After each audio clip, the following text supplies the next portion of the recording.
morning. Welcome to our men's coffee. And we have a lot of guests here. And I can't remember all the names, so I'm not going to introduce them, but welcome to the guests at this table and somewhere else. And if you see somebody you don't know, say hello to them and find out who they are, because I can't remember all the names as I met them at the door. Little business next month. Our speaker is Harriet Thomas. I do know Harriet. She's sitting at the table here. Harriet is someone who came up to me and said, if you need a speaker at the men's coffee, I'll be glad to fill in. That doesn't happen very often. It hasn't happened in 4.5 years, I think. Harriet, thank you. Glad to have you here. She's a teacher, a history teacher, high school and college level. So we look forward to that. Our April speaker is Jamie Boskett, who is the President and Chief Executive Officer of the Virginia Museum of History and Culture. I have a hard time with that because it was something else for a long time. I'd like to thank Charlie Brown, but Charlie's not here. He's got the speaker for me for April, so they're the two upcoming programs. Thank you, Charlie.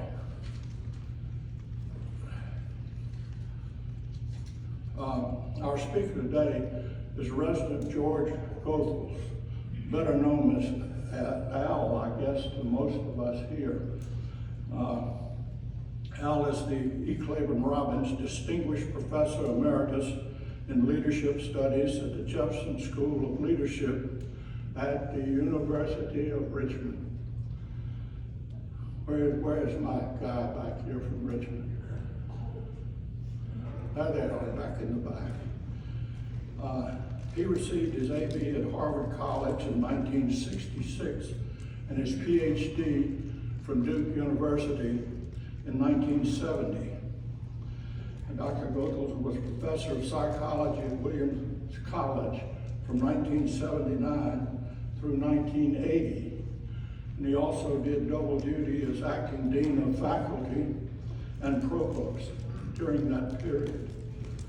He has been a visiting professor at universities throughout the nation, including Princeton and the University of Virginia.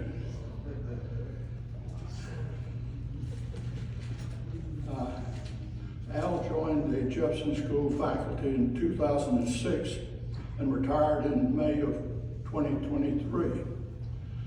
He has published numerous books and authored articles in all sorts of scholarly journals that I didn't even know about that existed, I welcome Al to add to this introduction because I couldn't cover all of that. All of the things he's covered. And you may talk about McGregor Burns. I think that was a highlight in your life.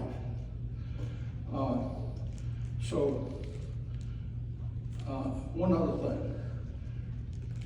I was looking up information on Al, and I found student ratings on a website somewhere. And I was very interested in this because I think this is one of the more important things about Al. Here's what his students said. Great teacher, you enjoy yourself in his classes. Another quote, great leader, take him if you can. Another student, listen to students' concerns, always on topic, take his class. Another one, greatest professor at University of Richmond, cares about his students. Finally, nicest teacher I ever met, smart and knows what he is teaching. So, Al, that's great. That's great.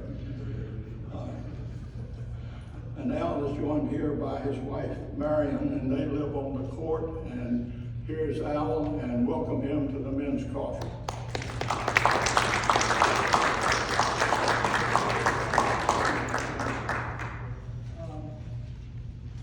A couple things. I never dared read those rate my professor, so it's nice that John found some positive comments up there.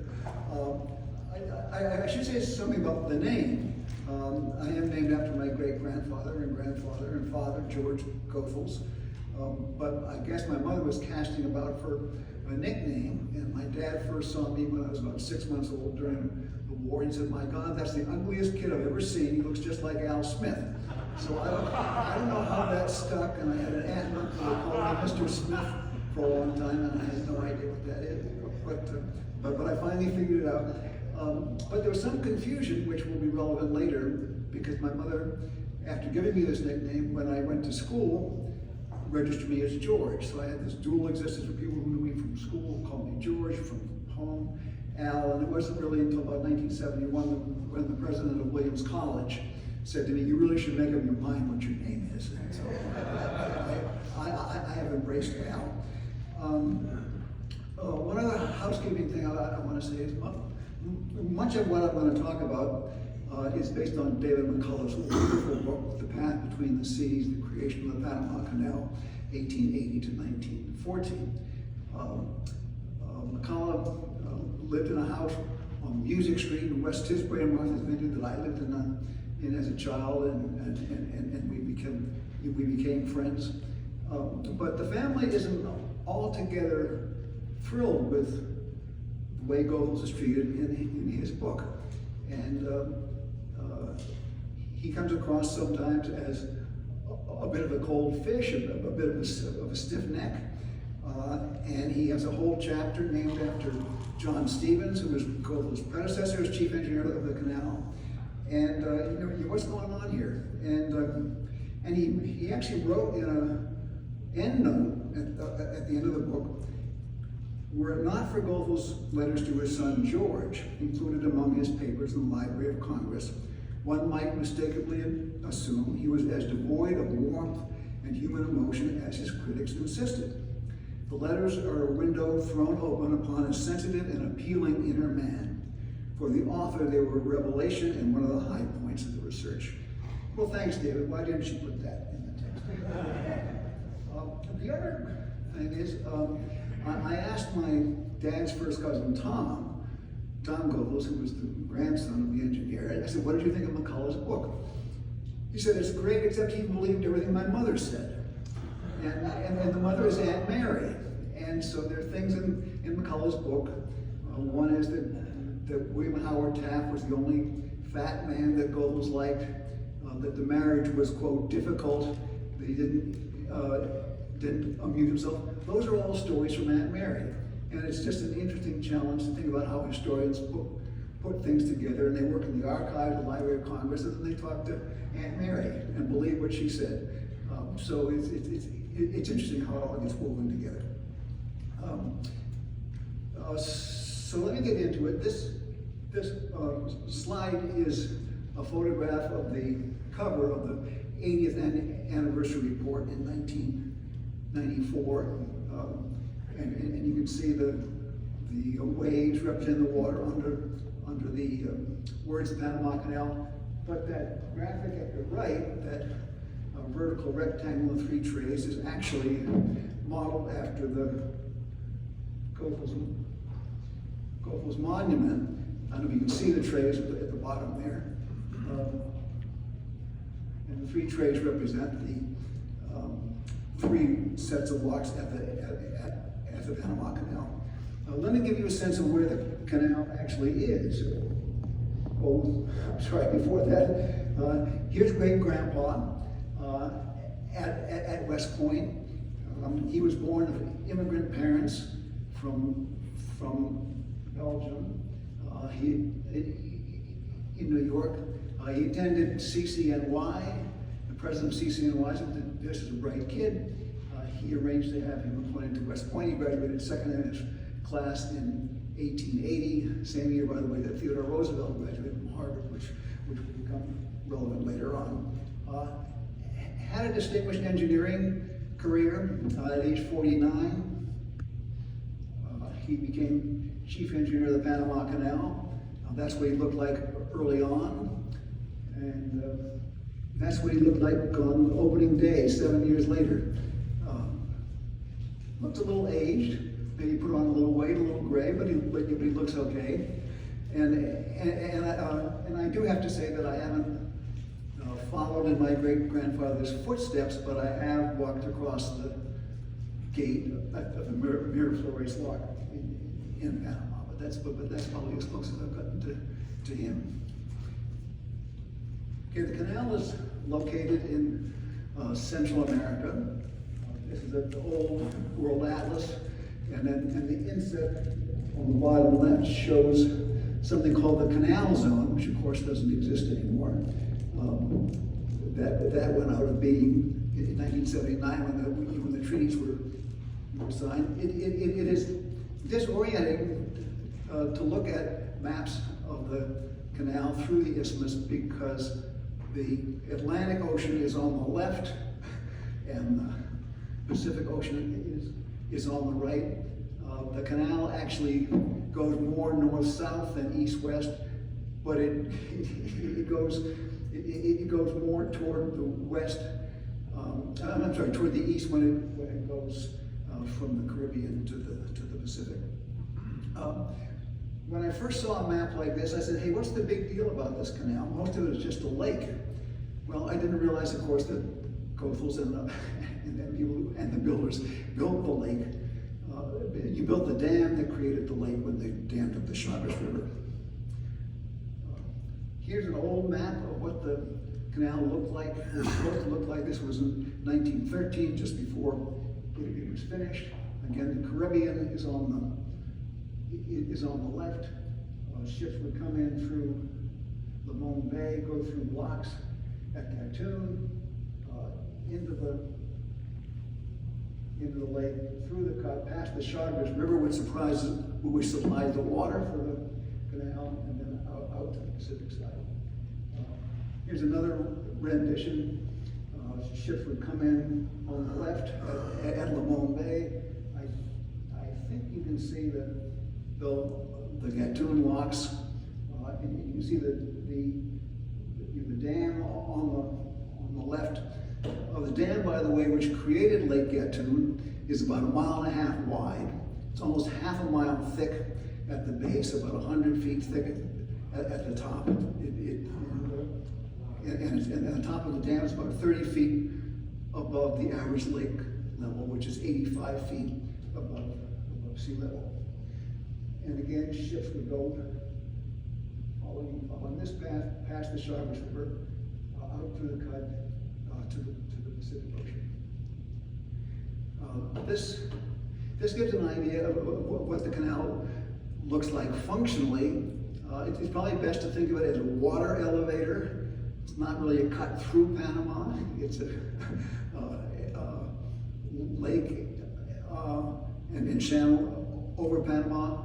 Ships come in again from the left on the Atlantic Ocean. The channel is dug to be 40 feet below sea level. They go through 3 locks, each roughly 30 feet each, lifted up to Lake Gatun, which is 85 feet above sea level. This graphic shows the Madden Dam and Madden Lake, which was built in the 1930s. The canal for its operation depends on having lots of water from the Chagres River, from the rainforest, which drains into the Chagres River. As the canal got busier and busier, the water supply became a little bit iffy, so they built the dam to have extra supply of water. And by the way, they're now contemplating building another dam further upstream on the Chagres River, because water is a real challenge down in Panama. And in fact, the number of transits per day has been reduced because there's just not enough water due to climate change and the destruction of the rainforest that supplies the water for the canal. So let's take an imaginary trip through the canal. This slide shows the breakwater on the Caribbean side, and there's Limon Bay with ships coming and going. Ships would come in. I think you can I think you can see the breakwaters here. Come in, go past the port. That one's called MIT, Manzanita International Terminal. Next to it is the Hutchison Port, which is now run by the Chinese, which is one of the political issues that President Trump has been talking about. As ships approach the locks, the large Panamax ships especially need to be nudged into the lock very, very carefully, and tugboats do that. And then there has to be some way to attach lines from the ship to the locomotives on the canal walls. I think you could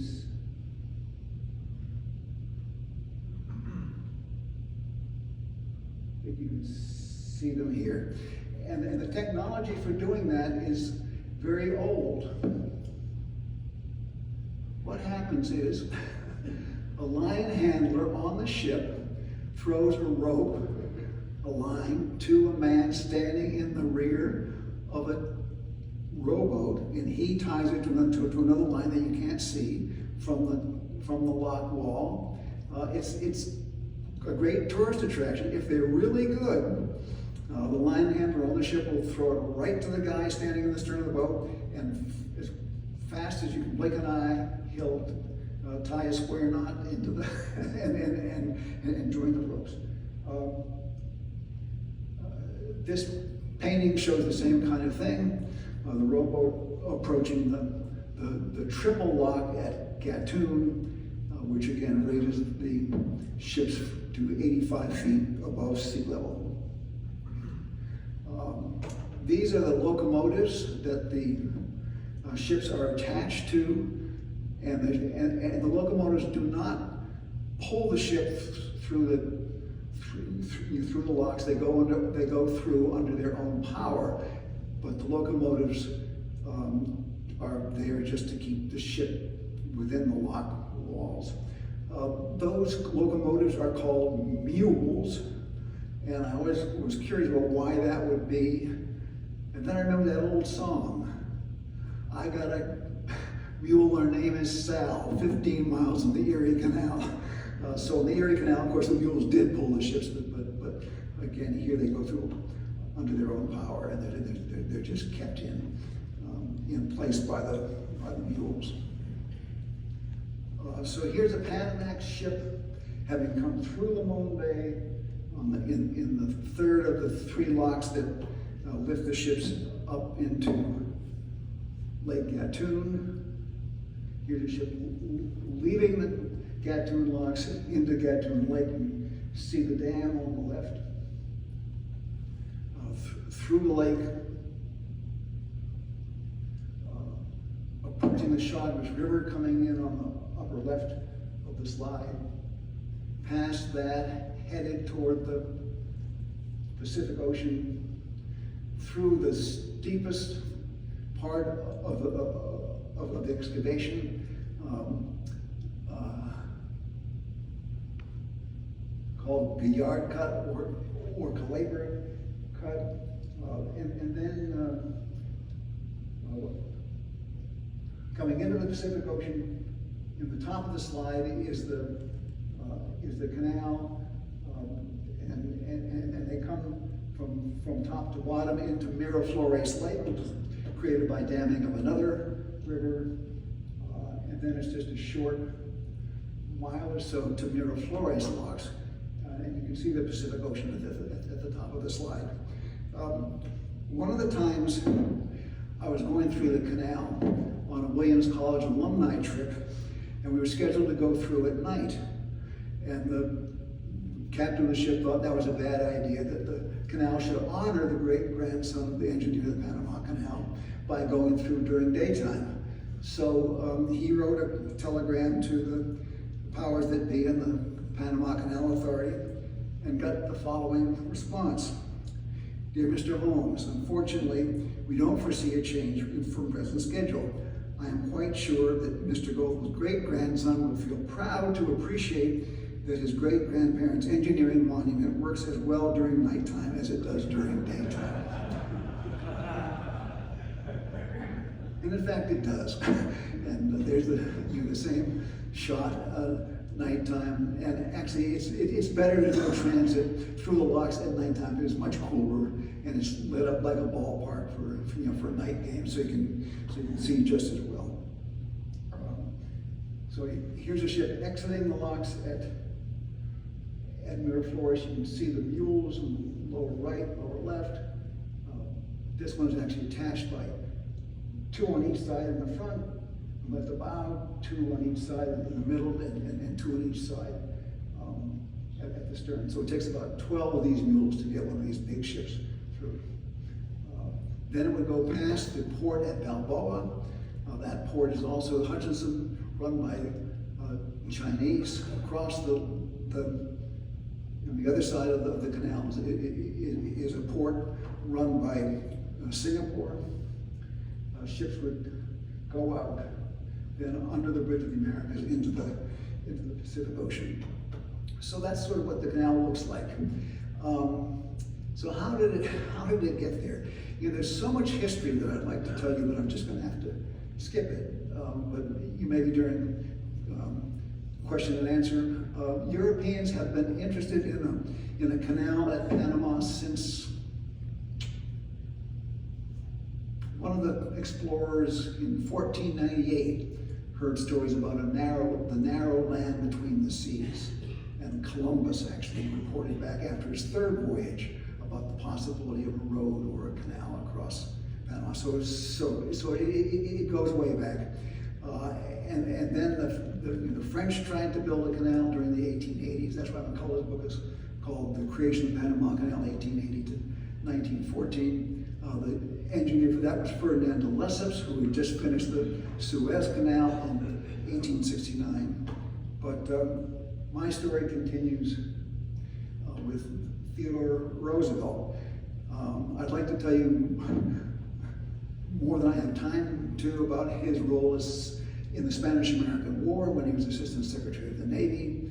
And of course, after the charge of San Juan Hill, he was elected governor of New York in 1898. He was a terrible thorn in the side of the establishment Republicans, not pro-business enough. You go into that. And so they wanted to put him on the shelf somewhere. And a good place to put somebody on the shelf was make him vice president. And he did disappear. And then, of course, he became president when William McKinley was shot in September 1901 in Buffalo. And McKinley's handler, Mark Hanna, said, "My God, that damn cowboy is now president." And Roosevelt took an immediate interest in building a canal. Of course, at that point, he was negotiating with the government of Colombia because Panama was part of Colombia at that point. That stems from colonial days. And in early 1903, so just over a year or so after Roosevelt became president, a treaty was signed by Secretary of State John Hay, who had been Lincoln's secretary in the 1860s, with Panama. I'm sorry, with Colombia. But the Colombian Senate started to balk, and negotiations broke down. So the solution to that, as it turned out, was Roosevelt supported a small group of wealthy, powerful men in Panama to stage a revolution in November of 1903. Colombia tried to send ships to put down the rebellion. There turned out to be an American warship there. Not clear exactly how that happened, but it was all set up. The U.S. recognized Panama immediately, and Panama became a separate country. So just as a diversion, I know Panama has complained over the years about how we have managed the canal and how we have mistreated Panama, but we did give them their country in the first place. So I think that should be on the record. But in November of 1903, John Hay and a man named Philip Unavaria, who was a French engineer, actually who had a financial interest in having a canal built in Panama, signed the 1903 treaty, which gave the U.S. actually much more favorable terms than the original treaty. Maybe the most important part was the money, which wasn't much, and a 10-mile wide canal zone was created by that treaty. Roosevelt made two incredibly important decisions in creating the Panama Canal. One is that the canal should be in Panama rather than Nicaragua. And up until he decided that it was going to be in Panama, most of the betting had been, and most of the investment, and most of the political interest was in a canal through Nicaragua. And there's still discussion with the Chinese, there's somebody building a canal through Nicaragua. I mean, we'll see if that happens. The other thing that was, the second decision that he made that was crucial was to build a lock canal and not try a sea level canal. De Lesseps, the French engineer, thought he could build a sea level canal. Most Americans, including engineers, wanted to build a sea level canal as well. How they ever thought it would work is absolutely beyond me. You've got a couple of problems. One is the tides are very different on the Pacific side and the Caribbean side. They're about 10 or 12 feet on the Pacific side, only about a foot and a half on the Atlantic side, so you have tides swishing through. And then the Chagres River would be your enemy if it was a sea level canal, because it floods all the time, and that would be rushing through. So building a lock canal, damming up the Chagres River to make Lake Gatun actually made a friend rather than an impediment to the canal. The first American chief engineer was a man named John Wallace, who lasted only a year. He couldn't stand the red tape and the bureaucracy that Roosevelt had actually set up. Then Roosevelt appointed a man named John Stevens. There's a whole chapter about him in McCullough's wonderful book. And he was a railroad engineer. He was really ingenious. The tough part about excavating for the canal is not the digging, it's putting it somewhere. And he devised an ingenious rail steam shovel system. And the tracks from the ends of the canal toward the middle, where the digging happened, ran uphill from the sides to the middle, so that the cars that removed the spoil would be empty when they came to the middle, and then they were filled, and then the filled heavier train would go downhill, and the spoil were then used to build the breakwaters, build landfills that created the Port of Balboa, and that actually worked out pretty well. Stevens' biggest decision, perhaps, was to back William Gorgas 100% on cleaning up the canal. During the French effort, tens of thousands of people died because of yellow fever and malaria. They didn't understand that those diseases were transmitted by the Anopheles mosquito. Gorgas and Walter Reed had cleaned up Havana and got yellow fever and malaria under control there. So Stevens stopped all construction and said, "I'm not going to proceed until this place gets cleaned up." And he did, and that was absolutely key. And then a totally unexpected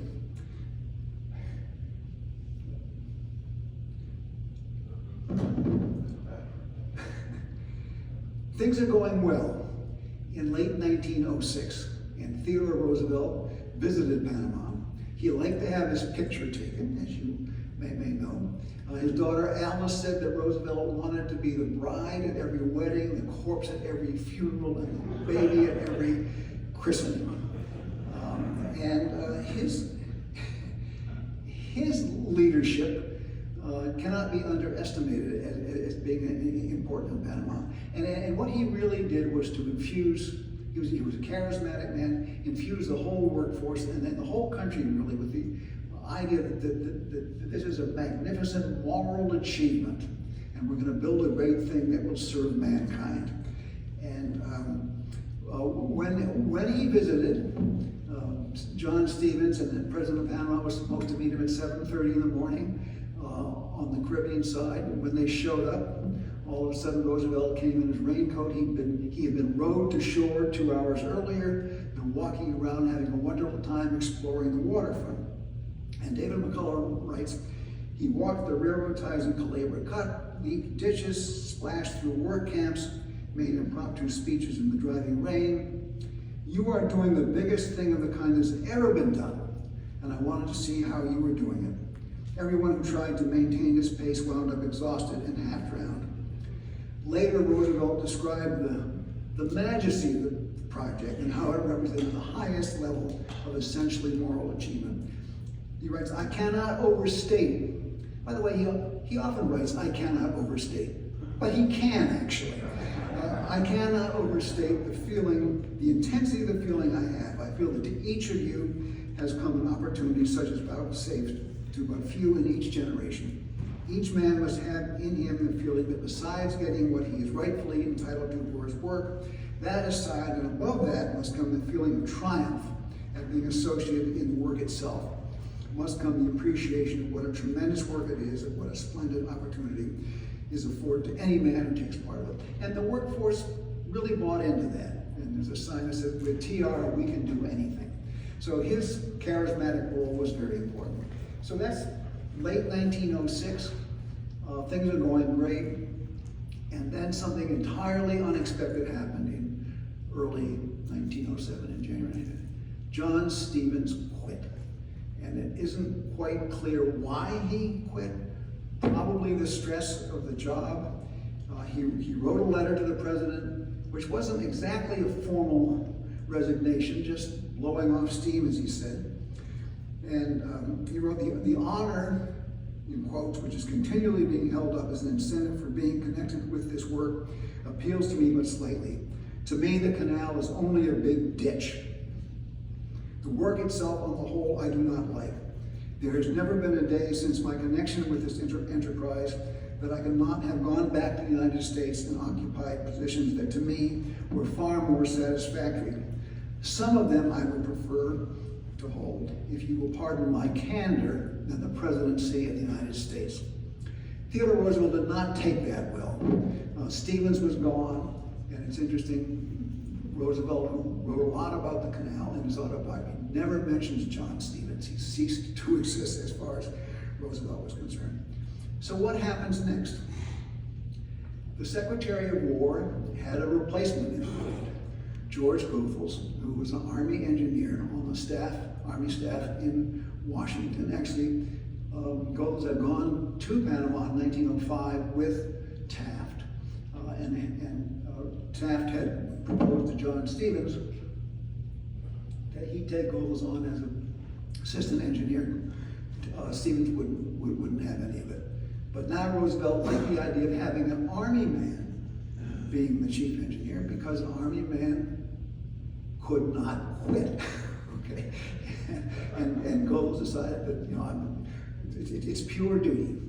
So what happened was, after Roosevelt accepted Taft's recommendation, at a dinner party at the Goethals house, a message arrived from William Loeb, Theodore Roosevelt's secretary, saying the president would like to see you tomorrow morning at 9 o'clock. Can you make it? Goethals called Loeb and said, of course. Loeb said, actually, the president would like to see you tonight at 10:30. So he went over there, and Roosevelt told him that he was now going to be detached from military service, but he was still in the Army, and that he would become the next chief engineer. He also, he and Goethals met with several others who were going to be on the Isthmian Canal Commission, who would be working with Goethals. And he said to each of them, I want to make things absolutely clear to you. I want to make absolutely clear to you that Goethals here is in charge. If you have any complaints, I don't want to hear about it. Your disagreement with him will constitute your resignation from the committee. And Goethals wanted Goethals to Roosevelt wanted Goethals to be in complete charge. He eliminated the red tape, made Goethals not only chief engineer, but chairman of the Isthmian Canal Commission, which had been split before, and Bedell, Morse, and Stevens. So Goethals was in complete charge. And in the 1980s, when the president of Williams College asked me if I would chair the psychology department, I said, I'd be happy to, but I want you to know that Goethals have certain expectations for what kind of authority they have. Can I tell my faculty that their disagreement with me will constitute their resignation from the department? I was disabused of that.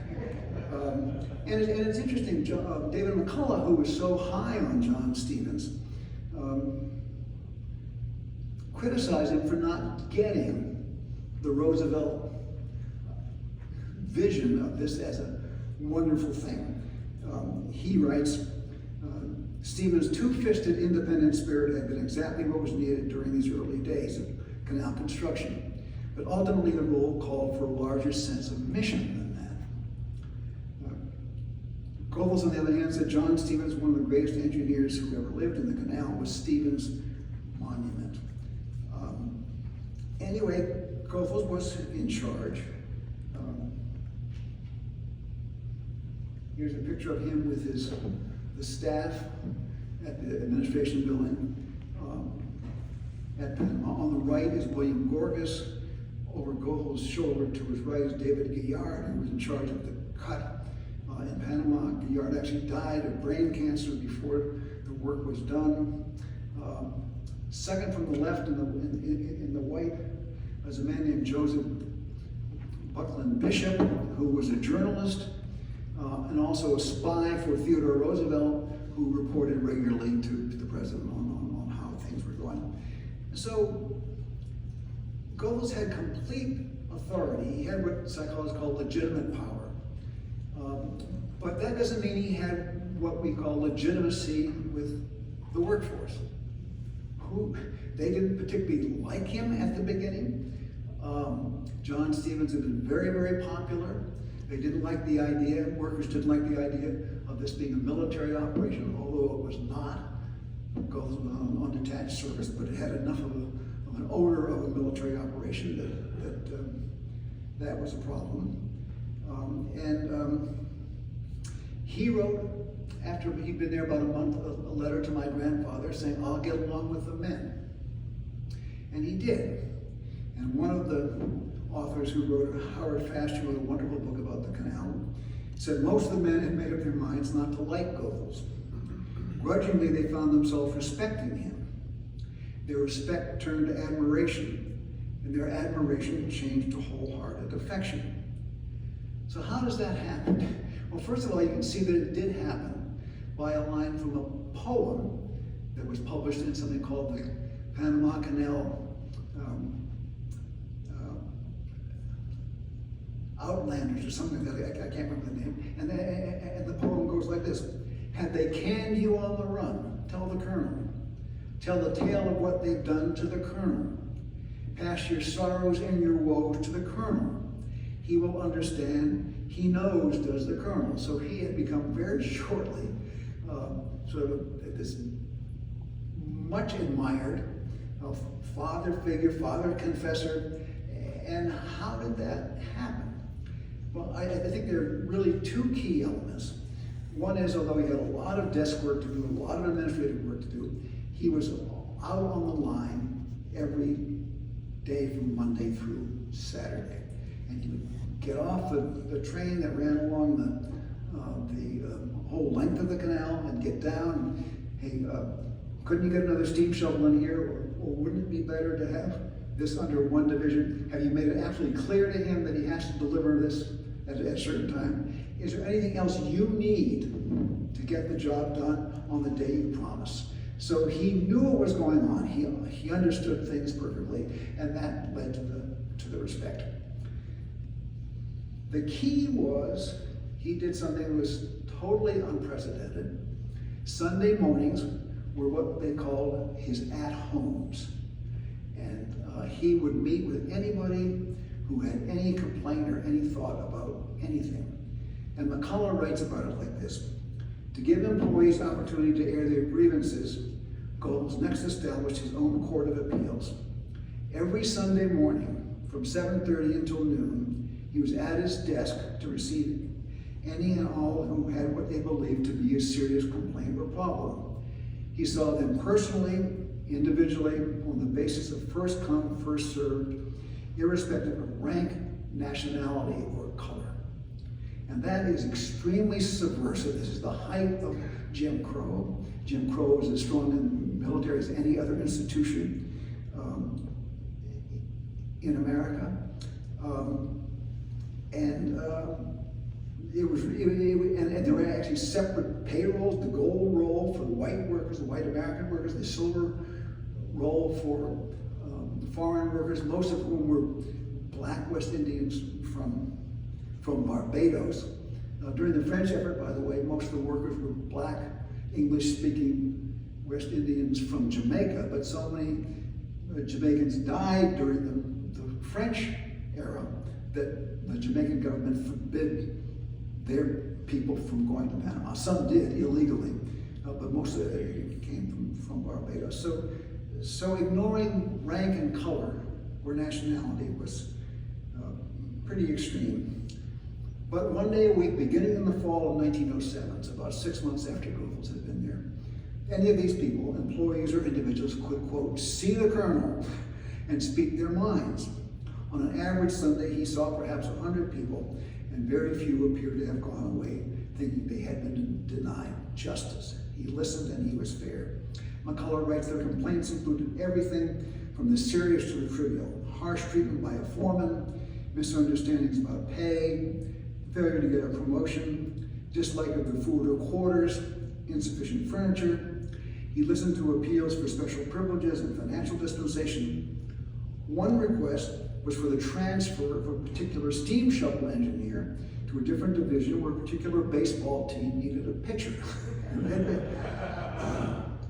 Request granted. He was given constructive ideas regarding the work and was made party to the private quarrels between husbands and wives or families in adjoining apartments. By all accounts, he was a patient listener. One of my favorite stories is about a couple who was having marital problems coming in and talking to Goethals. And he said to the worker, I understand that you let a subordinate of yours have his way on one item, even though you were pretty sure your way was better. He said, well, yeah, it was more important to get the job done than to win the argument. Well, marriage is a tough job. You may be getting that job done is more important than winning the argument. So it's this huge array of things they dealt with. The vast majority, writes McCullough, who came before him, were excessively respectful. One man, however, said, if you don't decide in my favor, I will appeal. And Goethals said, to whom? There's nobody to appeal to. He was the final authority. McCullough writes, the new approach was in fact wholly unorthodox by the standards of the day. In labor relations, Goethals was way in advance of the time, and nothing he did had so discernible effect on the morale of the workers or their regard for him. And Bishop wrote to the president, they were treated like human beings, not like brutes, and he responded by giving the best service within their power. So that really was terribly important. Thus, another poem, See Colonel Goethals, Tell Colonel Goethals, is the only right and proper thing to do. Just write a letter, or even better, arrange a little Sunday interview. So those really became crucial. Here's a slide with many. There's Italian workers. I'm not going to show you a whole lot, but just to give you a sense, there's people from all over the world working on the canal. So what did the actual construction look like? It starts with excavation, with steam shovels and rail cars. Maybe a slide of that. It's terraced. You dig one part, dig it out, then they have to move all the rails, all the trains, all the steam shovels to another level. You can see here, I think, these open cars, and there was an ingenious system to put the spoil, the rock and the dirt on those cars, and then be taken out to the ends of the canal for, as I said, fill or breakwaters, and then a wedge run by the power of the locomotive would come down the whole line of cars and dump the spoil into wherever it was going. On the right, you see Gold Hill, and you see lots of, that's where the deepest excavation took place. One of the earlier slides I showed you, the ship going through showed Gold Hill. It's getting wider now. And then stuff happens. These huge slides would come in, and Goethals wrote that if it weren't for these slides, the canal would have been open a whole 18 months earlier.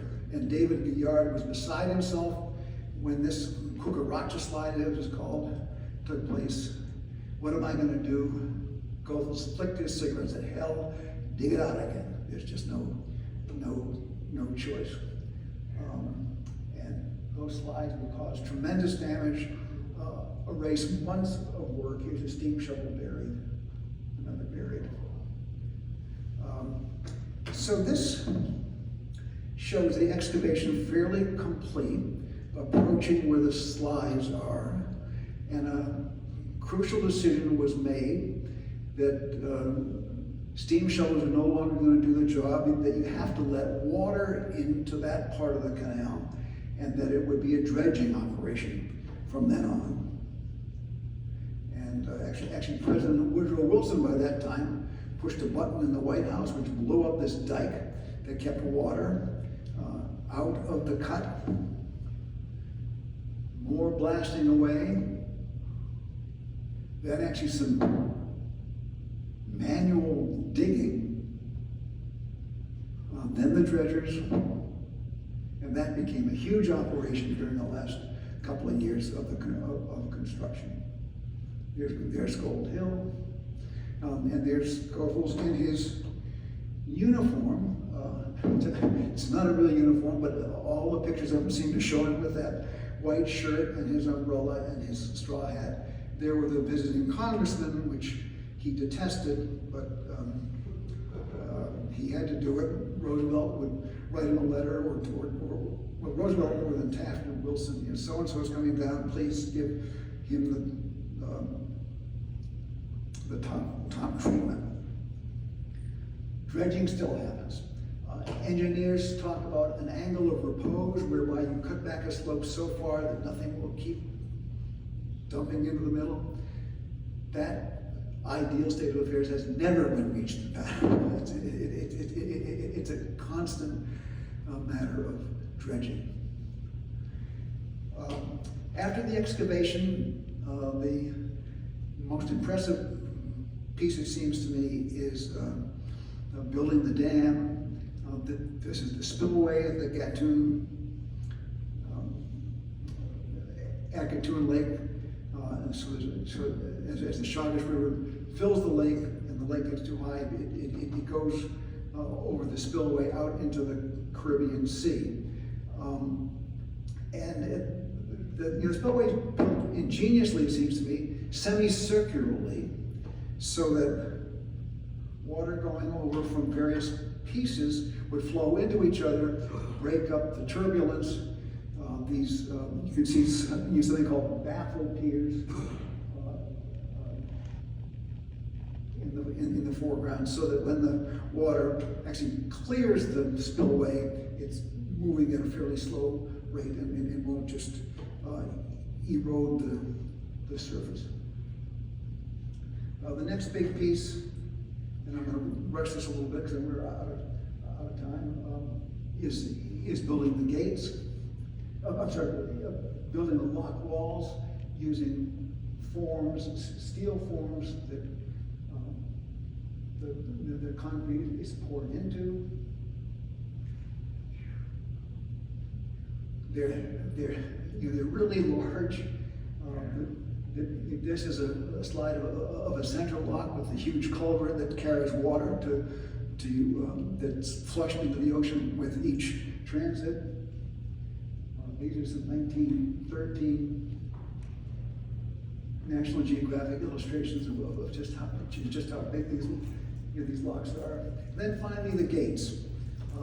These are shipped mostly from steel mills in Pittsburgh in pieces.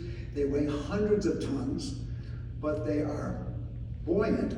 So a very small motor, like something in the back of an old VW, not much bigger than the one that would operate old refrigerators.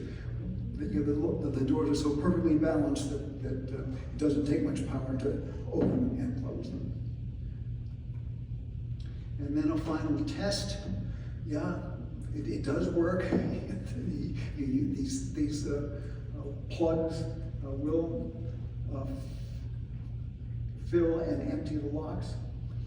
This is opening day. The steamship Gatun approaching the locks at Gatun. In the foreground there is a very nervous Colonel George W. Goethals saying that this is all going to work. They had tested it out. I mean, they knew it would, but still, this is the ceremonial day.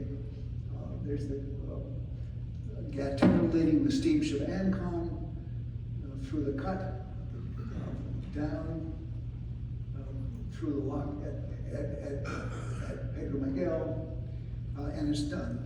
And here's another monument to Goethals. This is a Puck magazine from 1914 showing Uncle Sam bestriding the Panama Canal with the white-clad figure George Goethals saluting on his shoulder.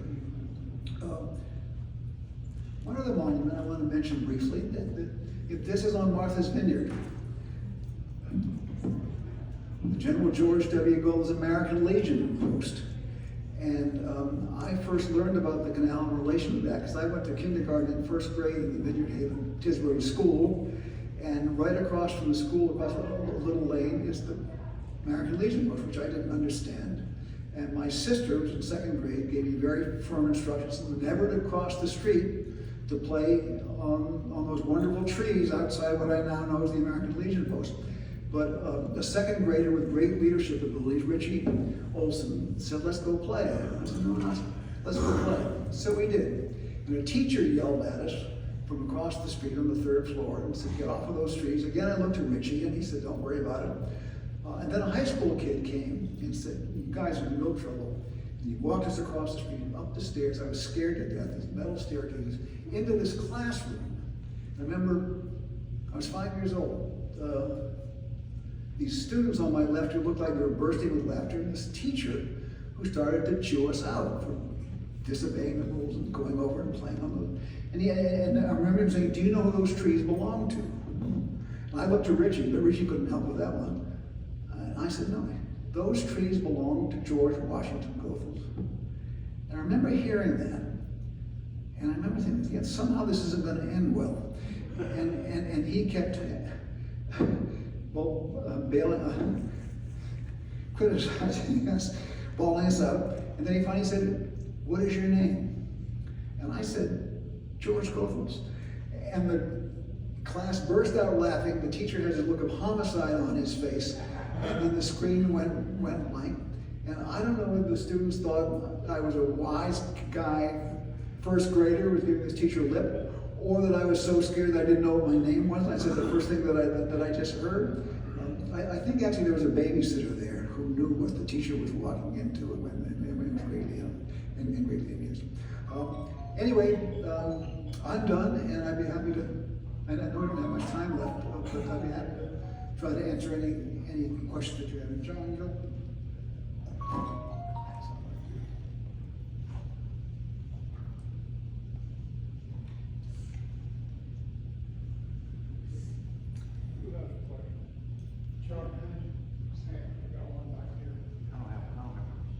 I don't have a question.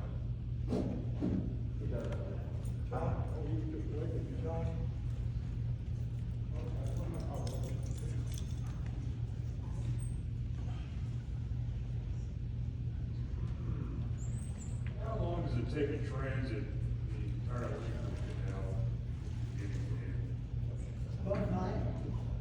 About 9 hours. If it goes through in interrupted fashion, there can be ships backed up in Gatun Lake. There can be ships backed up on either side. It really depends on how carefully the schedule is organized. But you have 9 hours if things are going well.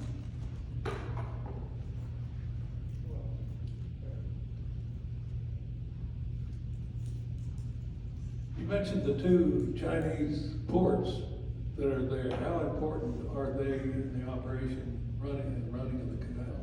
I don't think they're so important in the operation of the canal itself. They are important in the commerce that goes through the canal, and they are run by Chinese companies, and that's one of President Trump's concerns about the canal.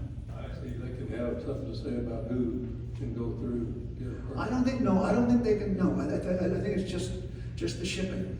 You know, just the business arrangements. How you're going to get things from ships to shore, get them across on the Panama Railway, which runs beside the canal. So just a business arrangement for getting things on and off ships. Doesn't have anything to do with actual transit. And you mentioned that somebody early on got rid of the mosquitoes there. How did they do that at that time? Somebody got rid of the... Essentially cutting back the jungle, cleaning up all the waterways that breed mosquitoes, but they don't like open air with no water to settle in. And but if you go into the jungle, if you go outside of the settled, developed part, you can get into trouble very quickly because those mosquitoes still carry yellow fever and malaria. Thank you. You're welcome. There were those that favored the canal through Nicaragua. Yes. What were the pros and cons of Nicaragua versus Panama? The big pro of Nicaragua is there's a big lake there, and it would be relatively easy to cut into the lake from the Caribbean side. A bit more of a project to get from the lake to the Pacific side. But the terrain would be easier to dig, and the weather is. Panama is hot and humid, and all of Central America is, but particularly Panama. The downside, or what convinced Theodore Roosevelt was a downside, was volcanoes. There was a Nicaraguan stamp that had a volcano in it, and Philip Buenaventura, who had, again, a financial interest in the canal, who signed the treaty with John Hay, made sure every congressperson had a copy of that stamp from Nicaragua showing the volcano. So it isn't clear to me that it could not have been done in Panama, in Nicaragua. It might have been a sea level canal. Another question. Somebody?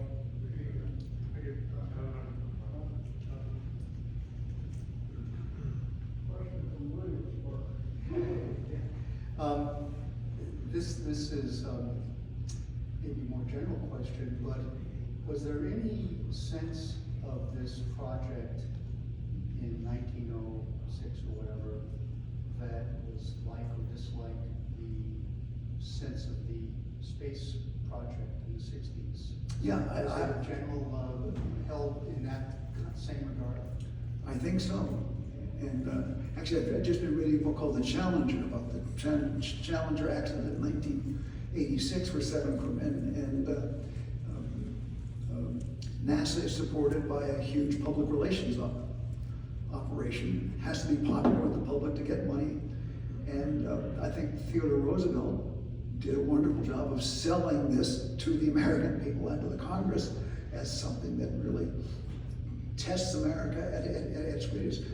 I think very much like Kennedy challenging the country to get a man on the moon back during this decade. There's a national project toward the betterment of human beings. Yeah, you're talking about the moral sense that Roosevelt stressed, and in the 60s, of course, there was the competition, which may have been slightly different, but still highly popular among. Yeah, And Kennedy talked about this, this will bring out the best of us, the best ideas, that it's a wonderful thing. Yeah, and we're competing with the Russians, but that moral component, the sense of achievement of doing great things, I think was equally important in both Panama and the space program.